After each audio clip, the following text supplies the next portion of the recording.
জয় হিন্দ বন্ধুরা, কেমন আছো তোমরা? আশা করছি তোমরা ভালো আছো। আমি তোমাদের প্রদীপ দা আজকে চলে এসেছি তোমাদের জন্য একটা গুরুত্বপূর্ণ আপডেট নিয়ে। তো অবশ্যই এই ভিডিওটা অবশ্যই পুরোটা দেখবে, পুরোটা একদম ভালো করে দেখবে, তাহলে কিন্তু সুবিধা হবে। একটু ভিডিওটা স্কিপ না করে পুরোটা দেখো, মন দিয়ে পুরোটা দেখো, তাহলে অনেক কিছু ইনফরমেশন তোমরা কিন্তু জানতে পারবে। আজকের এই ভিডিওতে তোমাদেরকে বলেছি আমি কাট অফের কথা। তো আজকের এই ভিডিওতে তোমাদেরকে বলবো, অবশ্যই কাট অফ বলবো, কিন্তু সেটা কাট অফ হবে না, ঠিক আছে? যারা এই ভিডিওতে তোমরা কাট অফ দেখতে এসেছো তারা ভিডিওটা ছেড়ে চলে যেতে পারে, কোনো অসুবিধা নেই। এই ভিডিওতে কাট অফ দেখো, স্বয়ং ভগবানও কেন এখন কেউ বলতে পারবে না যে এই কাট অফ এখন কি হবে।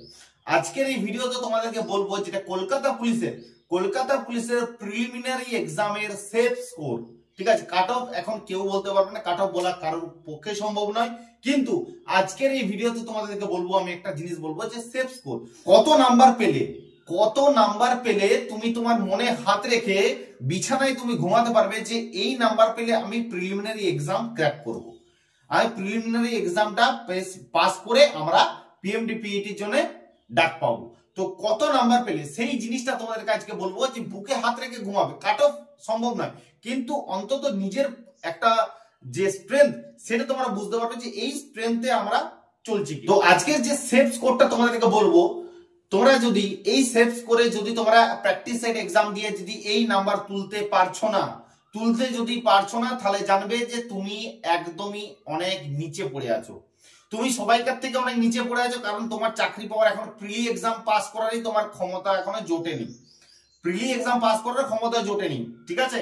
তার জন্য তোমাদেরকে কি করতে হবে, তোমরা মুখ বন্ধ করে, মোবাইল বন্ধ করে পড়াশোনা করতে হবে। তোমরা মুখ খুলছো কোথায়, দাদা এক্সাম কবে হবে? তোমরা মোবাইল দেখছো সারাদিন, কবে এক্সাম হবে? আরে বাপ, তোমরা নিজেরা এখনো পর্যন্ত তৈরি হওনি চাকরির জন্য, তোমরা তৈরি হওনি প্রিলিমিনারি এক্সামের জন্য। তোমরা পাবে চাকরির কথা তো ভুলে দাও, চাকরির চটা পাবে না, ঠিক আছে? যাদেরকে আজকে এই সেফ স্কোরটা বলবো, তারা যদি প্র্যাকটিস সেট দেওয়ার পর যদি তারা এই স্কোরটা পায়, তাহলে জানবে তোমরা প্রিলিমিনারির জন্য রেডি আছো। মেন এক্সাম তো বহুদূর, ঠিক আছে? ক্লিয়ার? তো আজকের এই ভিডিওতে তোমাদেরকে বলবো যে কলকাতা পুলিশের প্রিলিমিনারি এক্সাম যে সেফ স্কোর কাট অফ, বা সেফ স্কোর বলতে পারো, কাট অফ বলবো না, সেফ স্কোর বলতে পারো, সেই সেফ স্কোর কত হতে চলেছে প্রত্যেকটা জিনিস তোমাদেরকে বলবো। কিন্তু তার আগে তোমাদেরকে বলবো যে 35টা প্র্যাকটিস সেট খুব সুন্দরভাবে এখানে তোমাদেরকে দিয়ে দিচ্ছি, দেখে নাও। 35টা প্র্যাকটিস সেট তোমরা 124 টাকায় পেয়ে যাবে। যদি আমার চ্যানেলে WP Live 2.0 চ্যানেলে যদি সাবস্ক্রাইবার হয়ে থাকো, যদি তুমি বলতে পারো যে আমি সাবস্ক্রাইবার দাদা তোমার, তাহলে তোমাদেরকে আর একটু ডিসকাউন্ট দিয়ে তোমাদেরকে কিন্তু দিয়ে দেওয়া হবে, ঠিক আছে? 35টা সেট, 35টা প্র্যাকটিস সেট 3.5 টাকা করে পড়ছে না। তোমরা কিন্তু 100টা কোশ্চেন লিখতে হয় ভাই, 100টা কোশ্চেন টাইপিং করতে হয়, তার আবার 4টে করে অপশন, 400টা করে অপশন। 35টা প্র্যাকটিস সেট তোমরা হাতের মুঠোয় একদম পেয়ে যাবে মাত্র 124 টাকায়। 1, 2, 4 যারা নিতে চাও, নিচে দেওয়া নাম্বারে অবশ্যই এখান থেকে তোমরা কিন্তু পেয়ে যাবে। ক্লিয়ার? এখানে হোয়াটসঅ্যাপে যোগাযোগ করে নেবে এবং চ্যানেলে সাবস্ক্রাইব করলে আর একটু ডিসকাউন্ট পেয়ে যাবে। ওকে, তো চলে আসি মেন টপিকে।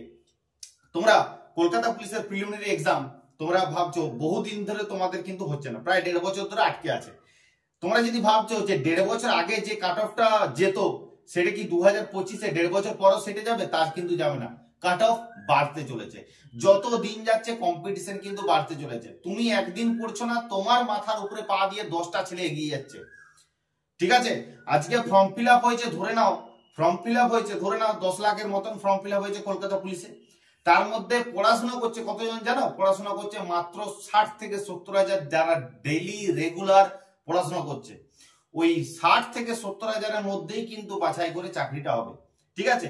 যারা বাকি যে 9 লক্ষ ছেলে মেয়ে আছে না, বাকি 9 লক্ষ ছেলে মেয়ে তারা ঘুরে বেড়াতে ফর্ম ফিল আপ করেছে, ঠিক আছে? তার বন্ধু ফর্ম ফিল আপ করেছে, এই চল আমিও করে দিই, এরকম একটা ব্যাপার। কিন্তু পড়াশোনা করছে কতজন? মাত্র 60 থেকে 70 হাজার, ঠিক আছে? তো তাদের মধ্যেই কিন্তু কম্পিটিশন হবে। তাও তোমাদেরকে বলে রাখি, একটা সিটের পিছনে একটা সিটের পিছনে 10টা ছেলে কিন্তু ভালো ছেলে লড়াই করছে, ভালো ছেলে। সেই 10টা ছেলেকে তোমাকে হারিয়ে চাকরিটা পেতে হবে।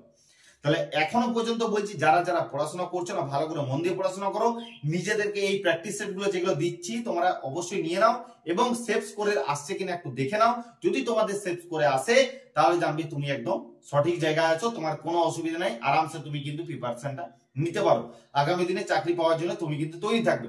যদি এই সেভ স্কোরে নাম্বার আসছে না প্র্যাকটিস সেট এক্সাম দিয়ে, তাহলে জানবে যে তোমার প্রিপারেশন নাই, তুমি আরামসে ঘরে বসে থাকো, তোমার চাকরি কিন্তু হবে না। ওকে, তো কলকাতা পুলিশের প্রিলিমিনারি এক্সামে আমি তোমাদেরকে আজকে তোমাদের সেভ স্কোর বলছি। অবশ্যই প্র্যাকটিস সেট গুলো নিয়ে তোমরা পরীক্ষা দিয়ে দেখো যে এই সেভ স্কোরে তোমরা আসছো কিনা। যদি আসো জানবে যে কোনো চিন্তা নেই, তোমরা প্রিলিমিনারি এক্সাম পাস করবে, পিএমটি পিইটি এর জন্য তোমরা রেডি হতে পারো।